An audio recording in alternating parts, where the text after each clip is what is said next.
Hello everyone, exam warrior में आप सभी का स्वागत है। दोस्तों, रुक्मिणी पब्लिकेशन के प्रैक्टिस सेट को आगे बढ़ाते हुए आज की इस वीडियो में हम लोग प्रैक्टिस सेट नंबर 7 के प्रश्नों को देखेंगे। इसके पहले की वीडियो में 6 प्रैक्टिस सेट को कर चुके हैं। अगर आपने वो वीडियो नहीं देखी है तो इसका प्लेलिस्ट बना है, वहाँ पे जाके सारी वीडियो को देख सकते हैं। दोस्तों, इसमें हम लोग जीके जीएस के प्रश्नों को डिस्कस करेंगे और अन्य सब्जेक्ट के लिए इसका पीडीएफ आप लोग टेलीग्राम से ले लीजिएगा। टेलीग्राम का लिंक आपको डिस्क्रिप्शन बॉक्स या कमेंट बॉक्स में मिल जाएगा। तो चलिए शुरू करते हैं। आज का पहला प्रश्न है, 1940-41 में व्यक्तिगत सविनय अवज्ञा की नीति के द्वारा युद्ध के प्रयत्नों का शांतिपूर्वक विरोध करने का निर्णय किसने लिया। इसमें व्यक्तिगत सत्याग्रह के बारे में पूछ रहा है। तो व्यक्तिगत सत्याग्रह की शुरुआत किसने किया था? तो महात्मा गांधी जी ने किया था। ऑप्शन 20 का करेक्ट आंसर हो जाएगा। और व्यक्तिगत सत्याग्रह की शुरुआत कब हुई थी? तो 1940 में इसकी शुरुआत हुई थी। और पहले व्यक्तिगत सत्याग्राही कौन थे? बहुत इंपॉर्टेंट है। तो पहले व्यक्तिगत सत्याग्राही विनोबा भावे थे। ठीक है, विनोबा भावे पहले व्यक्तिगत सत्याग्राही थे। दूसरे कौन थे? तो दूसरे जवाहरलाल नेहरू थे। दूसरे व्यक्तिगत सत्याग्राही जवाहरलाल नेहरू थे। और तीसरे कौन थे? तो तीसरे व्यक्तिगत सत्याग्राही ब्रह्मदत्त थे। ठीक है, तीनों का नाम आप लोग ध्यान रखिएगा। पहले व्यक्तिगत सत्याग्राही विनोबा भावे, दूसरे जवाहरलाल नेहरू और तीसरे ब्रह्मदत्त थे। ठीक है, नेक्स्ट है, महात्मा गांधी कब भारतीय राष्ट्रीय कांग्रेस के अध्यक्ष बने थे? मोस्ट इंपॉर्टेंट है। महात्मा गांधी कब भारतीय राष्ट्रीय कांग्रेस के अध्यक्ष बने थे? तो ऑप्शन सी इसका राइट आंसर हो जाएगा, 1924 में। ऑप्शन सी इसका करेक्ट आंसर हो जाएगा। और 1924 का अधिवेशन कहाँ पे हुआ था? तो बेलगांव में हुआ था। ठीक है, बेलगांव में जो है कांग्रेस का अधिवेशन हुआ था और इसकी अध्यक्षता किसने किया था? महात्मा गांधी जी ने किया था। ठीक, नेक्स्ट है, महात्मा गांधी की हत्या नाथूराम गोडसे ने निम्नलिखित में से किस तिथि को किया था? महात्मा गांधी की हत्या किसने किया था? नाथूराम गोडसे ने किया था। कब किया था? तो 30 जनवरी 1948 को। ऑप्शन सी इसका राइट आंसर हो जाएगा, 30 जनवरी 1948। नेक्स्ट, किस वर्ष में भारत के गवर्नर जनरल को वायसराय की उपाधि दी गई थी? किस वर्ष में भारत के गवर्नर जनरल को वायसराय की उपाधि दी गई थी? तो ऑप्शन बी 1858 में। ऑप्शन बी इसका करेक्ट आंसर हो जाएगा। भारत शासन अधिनियम 1858 के द्वारा जो भारत का गवर्नर जनरल था उसे अब क्या बना दिया गया? तो वायसराय बना दिया गया था। ठीक है, और पहला वायसराय कौन था? तो लॉर्ड कैनिंग भारत का पहला वायसराय था। ये पॉइंट भी आप लोग ध्यान रखिएगा। ठीक है, लॉर्ड कैनिंग भारत का पहला वायसराय था। नेक्स्ट है, शिवाजी के मंत्रिपरिषद को क्या कहा जाता है? अष्टप्रधान। अष्टप्रधान में विदेश मंत्रियों को क्या कहा जाता था? शिवाजी के मंत्रिपरिषद में विदेश मंत्री को क्या कहा जाता था? तो विदेश मंत्री को सुमंत या दवीर कहा जाता था। ऑप्शन सी इसका करेक्ट आंसर हो जाएगा, सुमंत। ठीक है, पेशवा को क्या कहा जाता था? प्रधानमंत्री। ठीक है, पेशवा क्या था आपका? प्रधानमंत्री। और पंडित राव क्या था? तो सर्वोच्च पुजारी। नेक्स्ट, 1946 के नवसैनिक विद्रोह के बहादुरों को आत्मसमर्पण के लिए किसने तैयार किया था? मोस्ट इंपॉर्टेंट है। 1946 के नवसैनिक विद्रोह के बहादुरों को आत्मसमर्पण के लिए किसने तैयार किया था? पढ़ाया मैंने इसके बारे में। तो ऑप्शन सी मोहम्मद अली जिन्ना और सरदार वल्लभ भाई पटेल ने। ऑप्शन सी इसका करेक्ट आंसर हो जाएगा। और ये नवसैनिक विद्रोह कब हुआ था? तो 18 फरवरी 1946 को यह शुरू हुआ था। और आत्मसमर्पण कब किया था इन लोगों ने? तो 23 फरवरी को। ठीक है, 23 फरवरी 1946 को आत्मसमर्पण कर दिया था। ठीक है, और समर्पण के लिए राजी किसने किया था? तो जिन्ना और पटेल ने। तो ऑप्शन सी। नेक्स्ट है, रॉयल सोसाइटी ऑफ लंदन का फेलो बनने वाला सबसे पहला भारतीय कौन था? रॉयल सोसाइटी ऑफ लंदन का फेलो बनने वाला सबसे पहला भारतीय कौन था? तो option B AC Wadia. Option B इसका राइट आंसर हो जाएगा, AC वाडिया। नेक्स्ट, कांग्रेस ने किस तिथि को पूर्ण स्वतंत्रता दिवस मनाया? मोस्ट इंपॉर्टेंट है। कांग्रेस ने किस तिथि को पूर्ण स्वतंत्रता दिवस मनाया था? तो ऑप्शन बी 26 जनवरी 1930 को। ऑप्शन बी इसका करेक्ट आंसर हो जाएगा। अच्छा, यह निर्णय कब लिया गया था कि जो है 26 जनवरी 1930 को स्वतंत्रता दिवस मनाया जाएगा? तो इसका निर्णय 1929 के लाहौर अधिवेशन में लिया गया था। ठीक है, लाहौर अधिवेशन में लिया गया था। और लाहौर अधिवेशन की अध्यक्षता किसने किया था? तो जवाहरलाल नेहरू ने किया था। ये पॉइंट भी आप लोग ध्यान रखिएगा। नेक्स्ट है, निम्न में से कौन संगठन ब्रह्म समाज के विरुद्ध था? निम्नलिखित में से कौन सा संगठन ब्रह्म समाज के विरुद्ध था? तो ऑप्शन बी धर्म सभा। ऑप्शन बी इसका करेक्ट आंसर हो जाएगा। धर्म सभा की स्थापना कब हुई थी? तो 1830 में इसकी स्थापना हुई थी। किसने किया था? तो राधाकांत देव ने इसकी स्थापना की थी। ठीक है, राधाकांत देव ने इसकी स्थापना की थी कलकत्ता में। ठीक, और ब्रह्म समाज की बात करें, इसकी स्थापना किसने किया था? तो 1828 ईस्वी में राजा राम मोहन राय ने इसकी स्थापना की थी। आत्मीय सभा की बात करते हैं, तो आत्मीय सभा की स्थापना कब हुई थी? तो 1815 में इसकी स्थापना राजा राम मोहन राय ने किया था। तत्वबोधिनी सभा की बात करते हैं, इंपॉर्टेंट है, इसकी स्थापना 1839 में किसने किया था? तो देवेंद्र नाथ टैगोर ने इसकी स्थापना की थी। ठीक है, देवेंद्र नाथ टैगोर ने इसकी स्थापना की थी तत्वबोधिनी सभा की। ठीक है, नेक्स्ट है, स्वामी दयानंद सरस्वती ने प्रथम आर्य समाज 1875 में कहाँ स्थापित की थी? स्वामी दयानंद सरस्वती ने प्रथम आर्य समाज 1875 में कहाँ स्थापित की थी? तो बंबई में। आर्य समाज की स्थापना 1875 में किसने किया था? स्वामी दयानंद सरस्वती ने किया था। कहाँ पे किया था? तो बंबई में। ध्यान रखिएगा। उसके बाद 1877 में इसका मुख्यालय कहाँ स्थापित हो जाता है? तो लाहौर में। ठीक है, ये पॉइंट भी आप लोग ध्यान रखिएगा। स्वामी दयानंद सरस्वती की बात करते हैं, इन्होंने कौन सा नारा दिया था? तो वेदों की ओर लौटो का नारा दिया था। कौन सा आंदोलन चलाया था इन्होंने? तो गोर अच्छा आंदोलन चलाया था। और कौन सा आंदोलन? शुद्धि आंदोलन भी इन्होंने चलाया था। इनकी पुस्तक भी आप लोग ध्यान रखिएगा, सत्यार्थ प्रकाश। ठीक है, सत्यार्थ प्रकाश की किसकी पुस्तक है? तो स्वामी दयानंद सरस्वती की। ठीक, नेक्स्ट है, नौजवान सभा नामक क्रांतिकारी संगठन की स्थापना भगत सिंह द्वारा किस वर्ष की गई थी? मोस्ट इंपॉर्टेंट है, नौजवान सभा नामक क्रांतिकारी संगठन की स्थापना भगत सिंह द्वारा किस वर्ष की गई थी? ये सब मैं पढ़ा चुका हूं प्रैक्टिस सेट में। तो ऑप्शन सी 1926 में। ऑप्शन सी इसका करेक्ट आंसर हो जाएगा। नेक्स्ट है, किस मराठा अंग यानी राज्य की राजधानी इंदौर थी? किस मराठा अंग की राजधानी इंदौर थी? तो ऑप्शन क्या हो जाएगा? सी होलकर की राजधानी क्या थी? इंदौर थी। ऑप्शन सी इसका करेक्ट आंसर हो जाएगा। गायकवाड़ की राजधानी क्या थी? तो वडोदरा। ठीक है, वडोदरा जो है गायकवाड़ की राजधानी थी। और पेशवा की राजधानी क्या थी? तो पुणे थी। ठीक है, पेशवा की राजधानी पुणे थी और होलकर की इंदौर। नेक्स्ट, निम्नलिखित में से बिहार के किस जिले की सीमा गंगा को स्पर्श नहीं करती है? इंपॉर्टेंट है, निम्नलिखित में से बिहार के किस जिले की सीमा गंगा को स्पर्श नहीं करती है? तो दरभंगा की सीमा नहीं करती है। ऑप्शन सी इसका करेक्ट आंसर हो जाए। बिहार के कितने जिले गंगा से सीमा लगाते हैं? तो 12 जिले। ठीक है, 12 जिले लगाते हैं। जैसे आपका भागलपुर हो गया, मुंगेर हो गया, भोजपुर, सारण, पटना, वैशाली, ये सब जो है गंगा से सीमा लगाते हैं। ठीक है, नेक्स्ट है, वायसराय की कार्यकारी परिषद में शामिल होने वाले प्रथम भारतीय कौन थे? इंपॉर्टेंट है ये भी। वायसराय की कार्यकारी परिषद में शामिल होने वाले प्रथम भारतीय कौन थे? तो सत्येंद्र प्रसन्न सिन्हा। ऑप्शन सी इसका करेक्ट आंसर हो जाए। ठीक है, सत्येंद्र प्रसन्न सिन्हा। नेक्स्ट, गोदावरी डेल्टा किस राज्य में पड़ता है? गोदावरी डेल्टा ये किस राज्य में पड़ता है? इंपॉर्टेंट है, तो आंध्र प्रदेश में।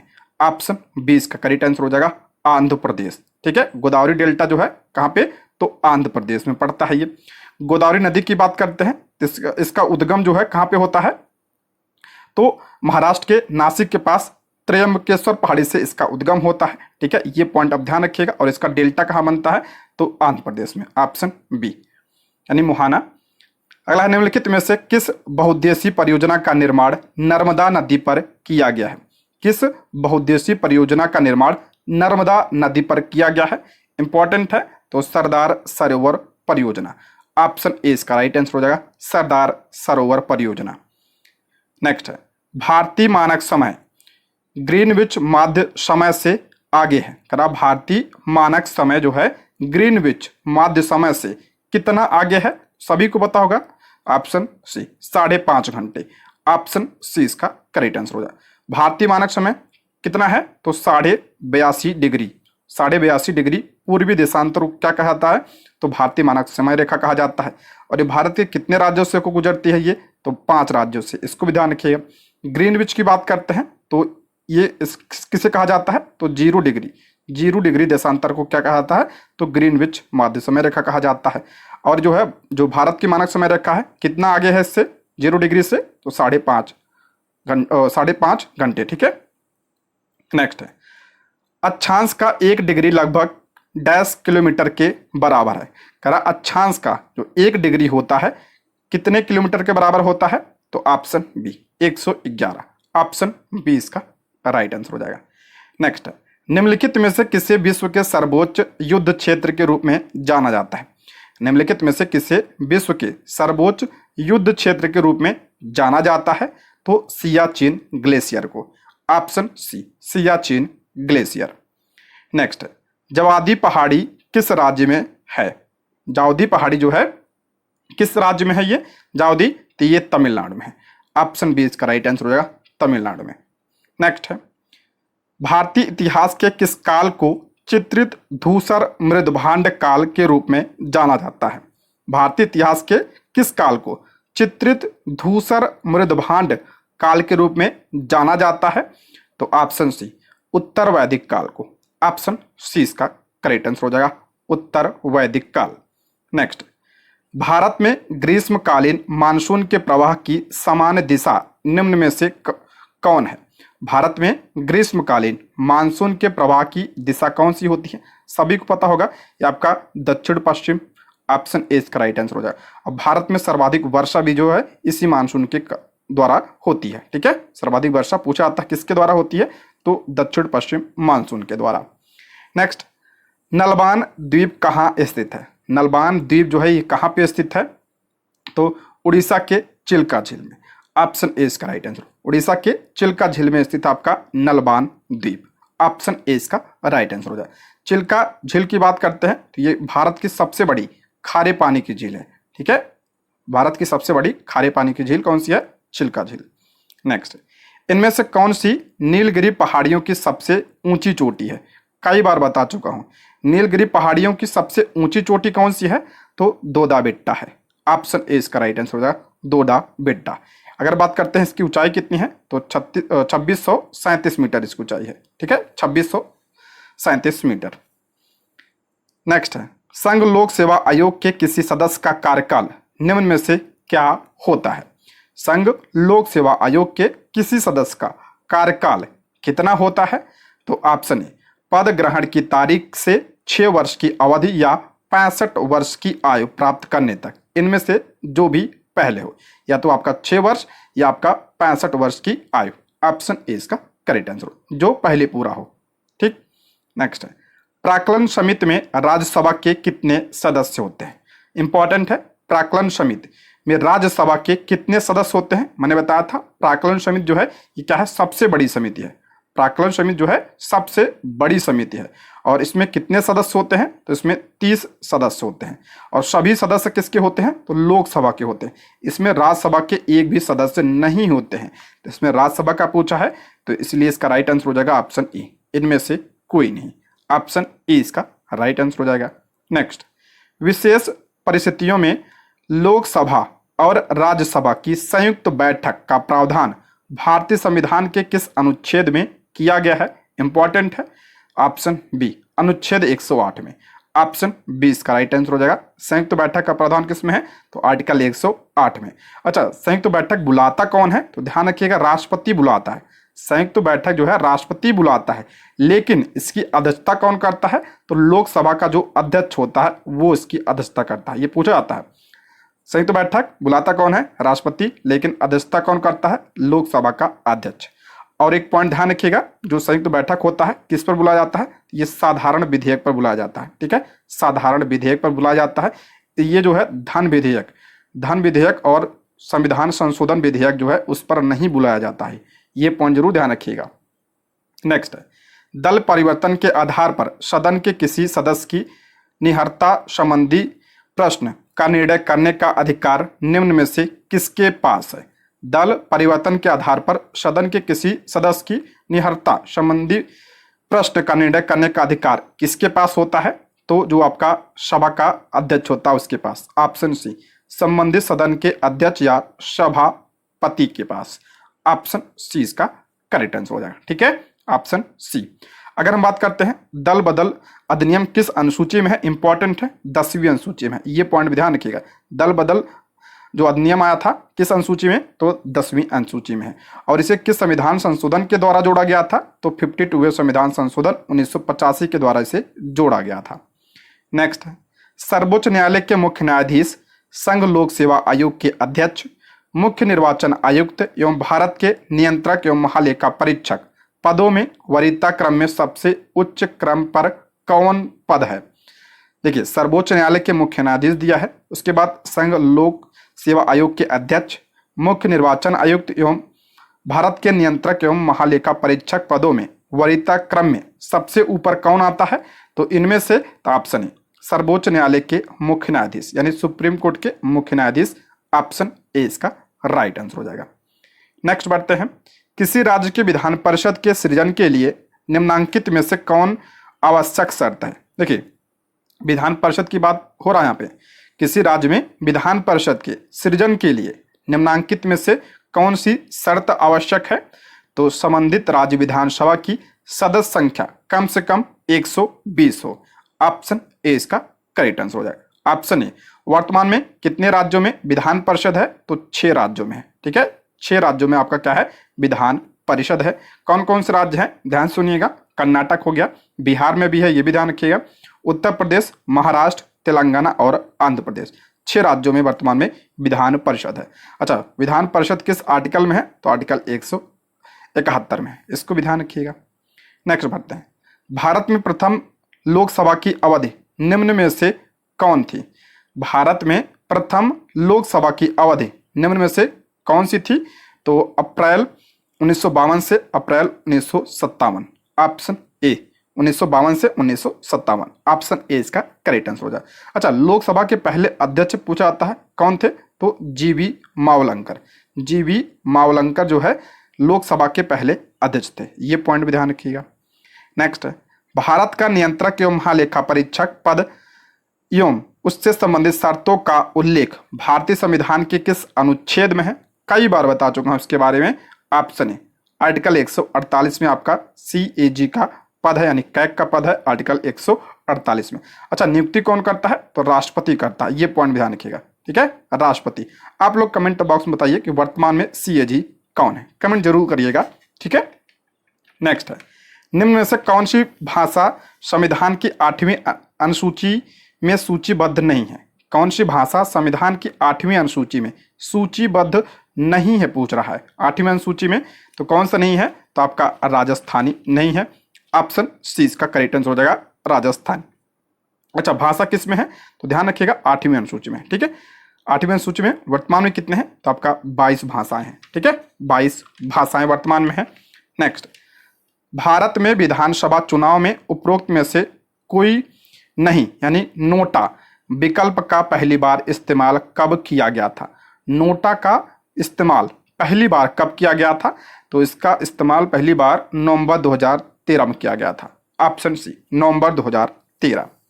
नेक्स्ट, लोकसभा अध्यक्ष निम्न में से किसे त्यागपत्र सौंपकर पदमुक्त हो सकता है? करा, लोकसभा का जो अध्यक्ष होता है किसे अपना त्यागपत्र देगा? तो जो लोकसभा का उपाध्यक्ष होगा उसे। ऑप्शन 20 का राइट आंसर हो जाएगा, लोकसभा के उपाध्यक्ष को। नेक्स्ट, विधान परिषद की संरचना का उल्लेख भारतीय संविधान के किस अनुच्छेद में उल्लेखित है? अभी मैंने बताया था विधान परिषद जो है किस आर्टिकल में है, तो इसका करेक्ट आंसर हो जाएगा आर्टिकल 171 में।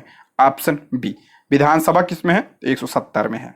नेक्स्ट है, निगम कर है। निगम कर इंपॉर्टेंट है, ये क्या है आपका? निगम कर तो प्रत्यक्ष एवं केंद्रीय कर है। ऑप्शन ए इसका करेक्ट आंसर हो जाएगा। नेक्स्ट, भारत का कौन सा राज्य सोने का सबसे बड़ा उत्पादक राज्य है? भारत का कौन सा राज्य सोने का सबसे बड़ा उत्पादक राज्य है, यानी सबसे ज्यादा सोना कहां पे? तो कर्नाटक में। ऑप्शन बी इसका करेक्ट आंसर हो जाएगा, कर्नाटक। अच्छा, बिहार में सोना कहां पे मिलता है, किस जिले में? तो जमुई में। ये पॉइंट ध्यान रखिएगा, बिहार में कहां? तो जमुई में। नेक्स्ट, समवर्ती सूची के अंतर्गत निम्नलिखित में से कौन सा विषय शामिल है? समवर्ती सूची इंपॉर्टेंट है, इसमें कौन सा विषय शामिल है? तो इसमें आपका कौन सा श्रमिक संघ शामिल है? ऑप्शन ए इसका राइट आंसर हो जाएगा श्रमिक संघ। जी ये आपका जो केंद्र सूची, राज्य सूची और समवर्ती सूची है, किस अगर पूछा किस अनुसूची में है तो 7वीं अनुसूची में है। ये पॉइंट ध्यान रखिए, 7वीं अनुसूची में है। समवर्ती सूची की बात करें वर्तमान में कितने विषय हैं इसमें? तो 52 विषय हैं इसमें। जैसे आपका श्रमिक संघ हो गया, शिक्षा हो गया, जंगल हो गया, ये सब किस में आते हैं? तो समवर्ती सूची में आते हैं। ठीक है, नेक्स्ट है उत्पादन का सक्रिय साधन है। उत्पादन का सक्रिय साधन क्या है? तो मानव पूंजी। मानव पूंजी जो है उत्पादन का सक्रिय साधन होता है। नेक्स्ट है हरित क्रांति का लाभकारी वरदान किन विशेष फसलों के लिए है? हरित क्रांति का लाभकारी वरदान किन विशेष फसलों के लिए है? यानी हरित क्रांति का लाभ जो है किस फसल को हुआ था? तो गेहूं और चावल को हुआ था। ऑप्शन सी इसका करेक्ट आंसर हो जाएगा, गेहूं और चावल। और भारत में हरित क्रांति की शुरुआत किसने किया था? तो एम.एस. स्वामीनाथन को। ठीक है, एम.एस. स्वामीनाथन को जो है भारत में हरित क्रांति का जनक कहा जाता है। ठीक है, नेक्स्ट है कृषि को उद्योग का दर्जा देने वाला भारत का प्रथम राज्य कौन सा है? कृषि को उद्योग का दर्जा देने वाला प्रथम राज्य कौन सा है? तो महाराष्ट्र है। Option C Maharashtra. Next Bharat में अर्थ शोधन निवारण अधिनियम कब से लागू हुआ? भारत में अर्थ शोधन निवारण अधिनियम कब से लागू हुआ? तो सन 2005 से। Option C. नेक्स्ट वैश्वीकरण में सम्मिलित नहीं है। वैश्वीकरण में जो है क्या सम्मिलित नहीं है? पहला इसमें आयात शुल्क में कमी, दूसरा है सार्वजनिक क्षेत्र में इक्विटी का विनिवेश, प्रत्यक्ष विदेशी निवेश का उन्मुक्त प्रवाह। तो इसका राइट आंसर हो जाएगा आपका ऑप्शन बी, सार्वजनिक क्षेत्र की इक्विटी का विनिवेश। ऑप्शन बी इसका करेक्ट आंसर हो जाएगा। नेक्स्ट भारत में कृषि पुनर्वित्त प्रदान करने के लिए शिखर स्तर के बैंक का नाम है। इंपॉर्टेंट है, भारत में कृषि पुनर्वित्त प्रदान करने के लिए शिखर स्तर का बैंक कौन सा है? तो ऑप्शन बी कृषि तथा ग्रामीण विकास राष्ट्रीय बैंक, यानी कौन सा है आपका? नाबार्ड है। इसी को क्या कहता है? नाबार्ड कहा जाता है। नाबार्ड की बात करते हैं तो इसकी स्थापना कब हुई थी? तो 1982 में, 12 जुलाई 1982 में इसकी स्थापना हुई थी। और इसका हेडक्वार्टर कहाँ पे है? तो मुंबई में इसका हेडक्वार्टर है। नेक्स्ट क्षण चुंबक के भीतर चुंबकीय क्षेत्र रेखाओं की दिशा किस प्रकार होती है? क्षण चुंबक के भीतर चुंबकीय क्षेत्र रेखाओं की दिशा किस प्रकार होती है? तो दक्षिण उत्तर। ऑप्शन सी दक्षिण ध्रुव से उत्तरी ध्रुव की ओर। Option C. नेक्स्ट है एक अभिसारी लेंस को पर्दे पर प्रतिबिंब बनाने में प्रयुक्त किया जाता है जब लेंस का ऊपरी भाग किसी अपारदर्शी पर्दे से ढक दिया जाए तो क्या होगा?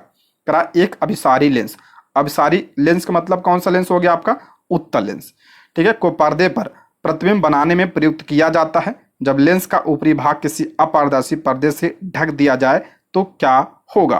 तो ऑप्शन सी प्रतिबिंब की तीव्रता घटेगी। ऑप्शन सी इसका करेक्ट आंसर हो जाएगा।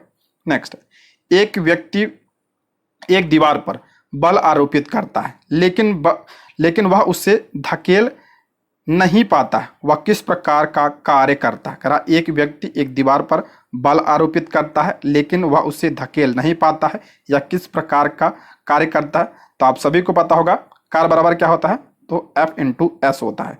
तो यानी जो है क्या चाहिए होता है? विस्थापन चाहिए होता है। यहाँ पे विस्थापन हो नहीं रहा है तो आपका कोई कार्य नहीं होगा। तो ऑप्शन सी कोई कार्य नहीं करता। ऑप्शन सी इसका करेक्ट आंसर। कार्य के लिए क्या चाहिए होता है? तो विस्थापन चाहिए होता है। नेक्स्ट है चित्र किसी तरंग रूप को प्रदर्शित करता है जिसकी आवृत्ति 60 हर्ट्ज है तो आयाम क्या होगा? आयाम देखिए यहाँ पे ये, ठीक है, यही आपका क्या है? आयाम है। तो आपका 6 होगा। ठीक है, ऑप्शन क्या हो जाए? ए इसका राइट आंसर हो जाए 6 सेंटीमीटर। Option A. नेक्स्ट वर्षा के बाद वायुमंडल में जल की निलंबित बूंदों से इंद्रधनुष बनता है। इंद्रधनुष बनने के लिए आवश्यक परिघटनाओं में से कौन सी परिघटनाएं शामिल है? मोस्ट इंपॉर्टेंट है। इंद्रधनुष बनने के लिए आवश्यक परिघटना कौन सी है? तो अपवर्तन, वर्ण विक्षेपण और पूर्ण आंतरिक परावर्तन का संयोजन, ये जरूरी है। ऑप्शन ए इसका करेक्ट आंसर, इंपॉर्टेंट है ये। नेक्स्ट एक उत्तल लेंस और एक अवतल लेंस आपको दिया जाता है जिसकी शक्ति अज्ञात है, किस लेंस की शक्ति अधिक होगी? एक उत्तल लेंस और एक अवतल लेंस आपको दिया जाता है जिसकी शक्ति अज्ञात है, किस लेंस की शक्ति अधिक होती है? आप सभी को पता होगा जो आपका उत्तल लेंस होता है इसकी क्या होता है, ये क्या होता है, तो आपका प्लस में होता है, आपका ये प्लस में होता है, और जो अवतल का होता है ये आपका माइनस में होता है। ठीक है, तो इसका करेक्ट आंसर हो जाएगा आपका तो ऑप्शन ए, हमेशा उत्तल लेंस, ऑप्शन ए इसका करेक्ट आंसर हो जाएगा। लेंस की क्षमता बराबर क्या होता है, यानी पी बराबर क्या होता है, 1/f होता है, और एफ किस में होता है, तो मीटर में होता है। और लेंस की क्षमता का मात्रा क्या होता है, आपका डायोप्टर होता है। ठीक है, डायोप्टर। और उत्तल लेंस की क्षमता आपका प्लस में और अवतल की माइनस में, तो ऑप्शन ए। नेक्स्ट है, जब एक वस्तु को किसी दूरी पर इस प्रकार रखा जाता है कि वस्तु से प्रकाश किरणें मुख्य अक्ष के समांतर हों, अवतल दर्पण द्वारा निर्मित प्रतिबिंब की स्थिति क्या होगी? कह रहा है जब एक वस्तु को किसी दूरी पर इस प्रकार रखा जाता है कि वस्तु से प्रकाश किरणें मुख्य अक्ष के समांतर हों, अवतल दर्पण द्वारा निर्मित प्रतिबिंब स्थिति क्या होगी? तो इसका करेक्ट आंसर हो जाएगा आपका, इसका राइट आंसर हो जाएगा ऑप्शन सी, इसका करेक्ट आंसर हो जाएगा ऑप्शन सी, मुख्य फोकस पर। ऑप्शन क्या हो जाएगा, सी इसका करेक्ट आंसर हो जाएगा, मुख्य फोकस पर। नेक्स्ट है, इनमें से कौन सी संरचना कार्बन परमाणुओं की एक बंद श्रृंखला से बनती है? कौन सी संरचना कार्बन परमाणुओं की एक बंद श्रृंखला से बनती है? तो इसका राइट आंसर हो जाएगा ऑप्शन बी, वाली संरचना, ऑप्शन बी, वाली संरचना। नेक्स्ट है, वह रासायनिक अभिक्रिया के विषय में निम्नलिखित कथनों पर विचार कीजिए और बताइए कौन सा सत्य है। एक रासायनिक अभिक्रिया के विषय में निम्नलिखित कथनों पर विचार कीजिए और बताइए कौन सा आपका सत्य है। तो इसका करेक्ट आंसर हो जाएगा ऑप्शन सी, कुल द्रव्यमान में परिवर्तन नहीं होता है। ऑप्शन सी इसका करेक्ट आंसर हो जाएगा। नेक्स्ट है, धातुओं के संबंध में इनमें से कौन सा कथन सही नहीं है? धातुओं के बारे में पूछ रहा है, कौन सा कथन सही नहीं है? पहला कह रहा धातुओं को आवर्त में बाएं ओर रखा जाता है, बिल्कुल सही है। समानता धातु में अम्लीय ऑक्साइड बनाती है, नहीं अम्लीय नहीं क्षारीय बनाती है, तो ऑप्शन बी इसका करेक्ट आंसर हो जाएगा, ऑप्शन बी। नेक्स्ट है, निम्न में से कौन सा कार्बन यौगिक गुण के किण्वन से बनता है? निम्नलिखित में से कौन सा कार्बन यौगिक गुण के किण्वन से बनता है? तो इसका करेक्ट आंसर हो जाएगा आपका एथेनॉल। एथेनॉल जो आपका किण्वन से, ऑप्शन सी इसका राइट आंसर हो जाएगा एथेनॉल। नेक्स्ट है, कैल्शियम कार्बोनेट को गर्म करने पर इनमें से कौन सा उत्पाद बनता है? कैल्शियम कार्बोनेट को गर्म करने पर जो है क्या बनता है आपका? तो इसका करेक्ट आंसर हो जाएगा अनबुझा चूना, option C, option C. Next है, आधुनिक अवसादी में धात्विक गुणों की प्रवृत्ति के संबंध में इनमें से कौन सा कथन सही है? आधुनिक अवसादी के बारे में दिया है, धातु गुणों की प्रवृत्ति के संबंध में कौन सा कथन सही है पूछ रहा है। तो इसमें कौन सा होगा? तो ऑप्शन सी, धात्विक गुण आवर्त में घटता है और समूह में नीचे की ओर जाने पर क्या होता है? बढ़ता है। ऑप्शन सी, धात्विक गुण आवर्त में जाने पर क्या होता है? घटता है और समूह में नीचे की ओर जाने पर क्या होता है? बढ़ता है। Option C. नेक्स्ट है, इनमें से किस कोलाइड में तरल परिक्षेपण माध्यम में ठोस परिक्षिप्त प्रावस्था होती है? इनमें से किस कोलाइड में तरल परिक्षेपण माध्यम में ठोस परिक्षिप्त प्रावस्था होती है? तो सॉल्व में, ऑप्शन सी, सॉल्व। नेक्स्ट है, मानव में उत्सर्जन तंत्र के सही अनुक्रमित क्रम की पहचान कीजिए। मानव में उत्सर्जन तंत्र के सही अनुक्रमित क्रम की पहचान कीजिए। उत्सर्जन तंत्र के बारे में दिया है, तो आपका वृक्क हो जाएगा, मूत्रवाहिनी, मूत्रवाहिनी और मूत्राशय, उसके बाद आपका मूत्र मार्ग। ऑप्शन ए इसका राइट आंसर हो जाएगा। ठीक है, वृक्क यानी किडनी, उसके बाद मूत्रवाहिनी, मूत्राशय, फिर मूत्र मार्ग, ऑप्शन ए। नेक्स्ट है, पादप कोशिकाओं में कोशिका भित्ति क्यों पाई जाती है? करा, पादप कोशिकाओं में कोशिका भित्ति क्यों पाई जाती है? पहले तो आप लोग यही ध्यान रखिएगा, पादप कोशिका में क्या पाया जाता है? तो कोशिका भित्ति पाया जाता है। कोशिका भित्ति जंतु कोशिका में नहीं पाई जाती है, ये आप सभी को पता होगा, पूछा जाता है, ये ध्यान रखिएगा। पादप कोशिका में कोशिका भित्ति क्यों पाई जाती है? तो इसका करेक्ट आंसर हो जाएगा आपका, इसका राइट आंसर हो जाएगा ऑप्शन क्या हो जाएगा इसका ए, क्योंकि कोशिका भित्ति विभिन्न पर्यावरणीय कारकों से पादप कोशिकाओं की रक्षा करती है, इसलिए ऑप्शन ए इसका करेक्ट आंसर हो जाएगा। ठीक है, ऑप्शन ए इसका राइट आंसर हो जाएगा। नेक्स्ट है, रक्त के द्रव मैट्रिक्स को क्या कहा जाता है? रक्त के द्रव मैट्रिक्स को क्या कहा जाता है? तो द्रव कौन सा होता है? प्लाज्मा, ये पूछा गया प्रश्न है, ऑप्शन सी इसका राइट आंसर हो जाएगा। निम्नलिखित में से कौन सा महिला प्रजनन प्रणाली का हिस्सा नहीं है? कौन सा जो है महिला प्रजनन प्रणाली का हिस्सा नहीं है। ये सब मैं करवा चुका हूँ अपने वाले प्रैक्टिस सेट में। अगर आप लोगों ने वो वीडियो नहीं देखी है, मैंने 30 प्रैक्टिस सेट 29 करवा चुका है, ठीक है, 29 करवा चुके हैं। अगर आपने वो वीडियो नहीं देखी है तो प्लीज़ चैनल पे आप लोग जाके देख सकते हैं सारे प्रैक्टिस सेट को, ठीक है। अगर आपने उसको सॉल्व कर लिया तो इसको सॉल्व करने में आपको कोई प्रॉब्लम नहीं होगी, ठीक है।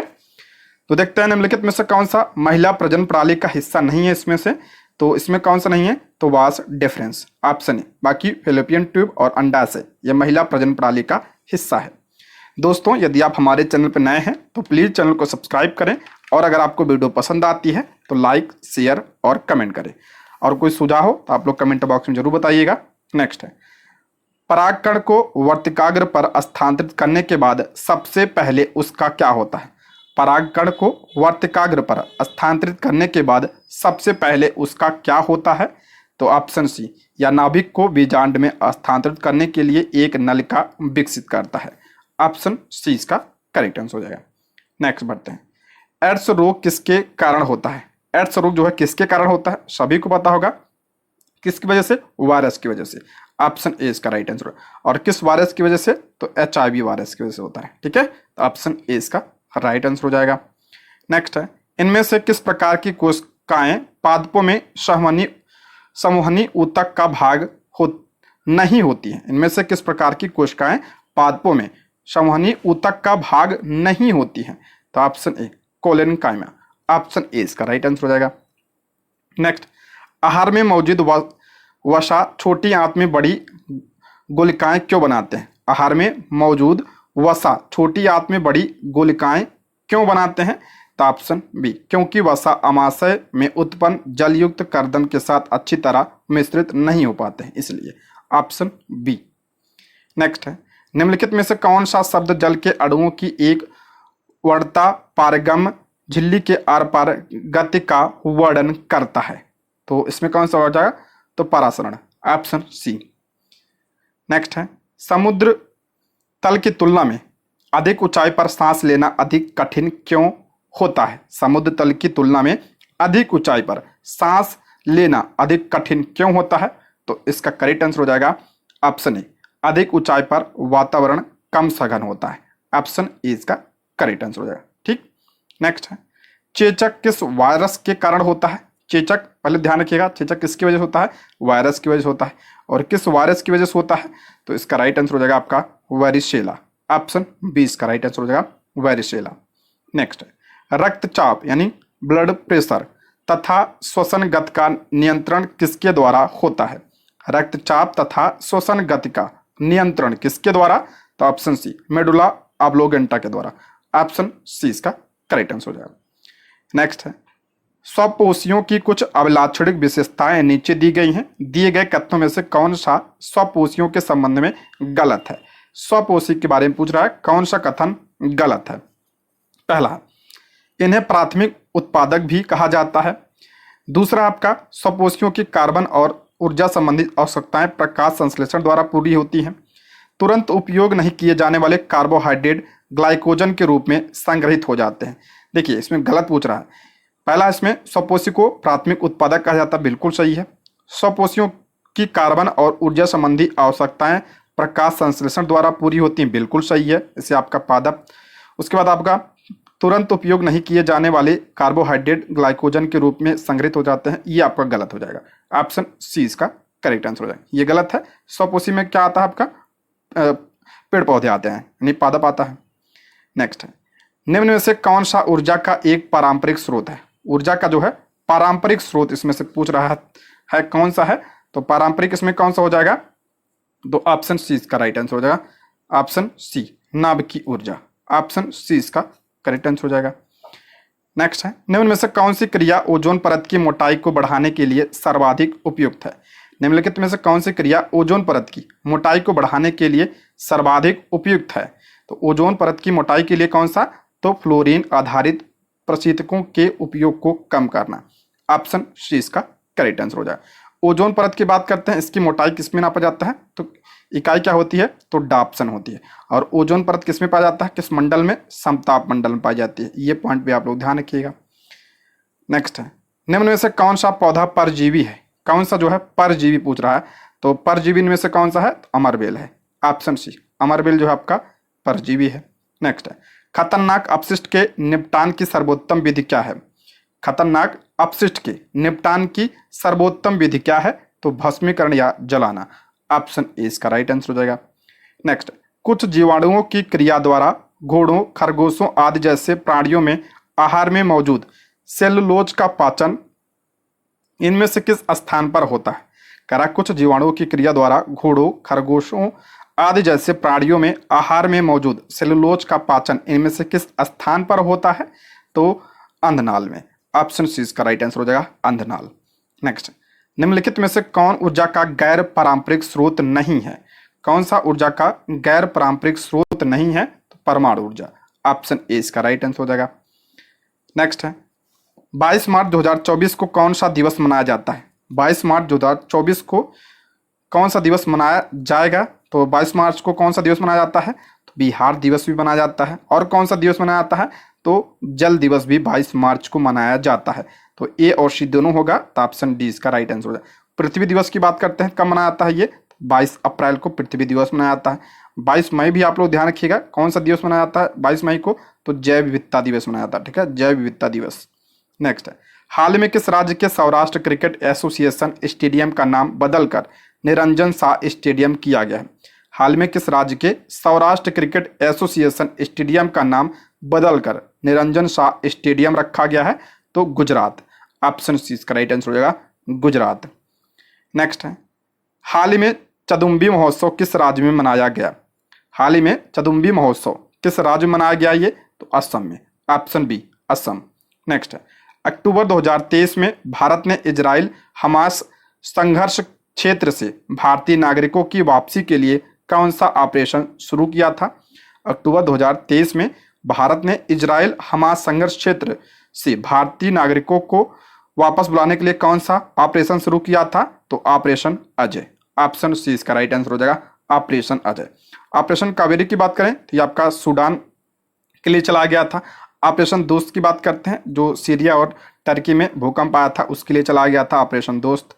नेक्स्ट है, तटीय पर्यटन को बढ़ावा देने के लिए भारत का पहला मरीना कहाँ बनाया जा रहा है?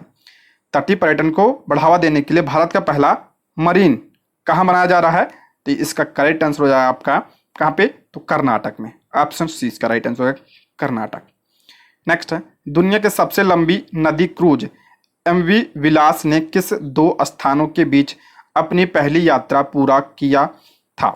दुनिया के सबसे लंबी नदी क्रूज एमवी गंगा विलास ने किन दो स्थानों के बीच अपनी पहली यात्रा पूरा किया था? तो कहां से कहां तक? तो बनारस से डिब्रूगढ़, ऑप्शन ए इसका राइट आंसर हो जाएगा, बनारस से डिब्रूगढ़।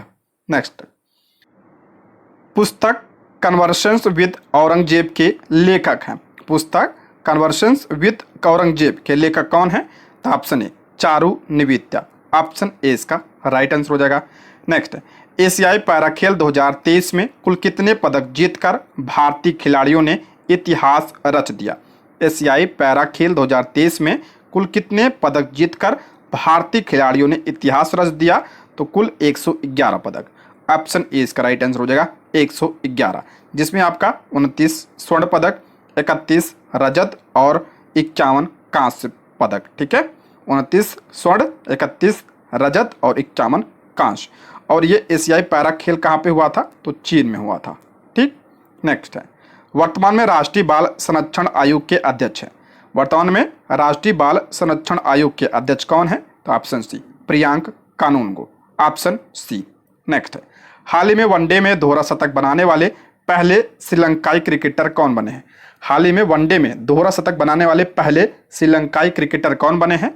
तो ऑप्शन बी इसका राइट आंसर हो जाएगा, Pathum Nissanka, option B Pathum Nissanka. Next है, विश्व का सबसे बड़े परमाणु संयंत्र रिएक्टर का परिचालन कहाँ शुरू किया गया? विश्व के सबसे बड़े परमाणु संयंत्र रिएक्टर का परिचालन कहाँ पे? तो जापान में, ऑप्शन बी जापान। नेक्स्ट है, किस बैंक ने 100 डेज 100 पे अभियान शुरू किया है? किस बैंक ने 100 डेज 100 पे अभियान शुरू किया है? तो आरबीआई ने, ऑप्शन सी इसका करेक्ट आंसर हो जाएगा, आरबीआई। आप लोग कमेंट बॉक्स में बताइए कि आरबीआई की स्थापना कब हुई थी और इसका मुख्यालय कहाँ पे है और वर्तमान में इसके गवर्नर कौन है? तो कमेंट बॉक्स में आप लोग जरूर बताइएगा और ये भी बताइएगा वीडियो कैसी लगी। ठीक, ये रहे आज के प्रश्न। Thank you for watching.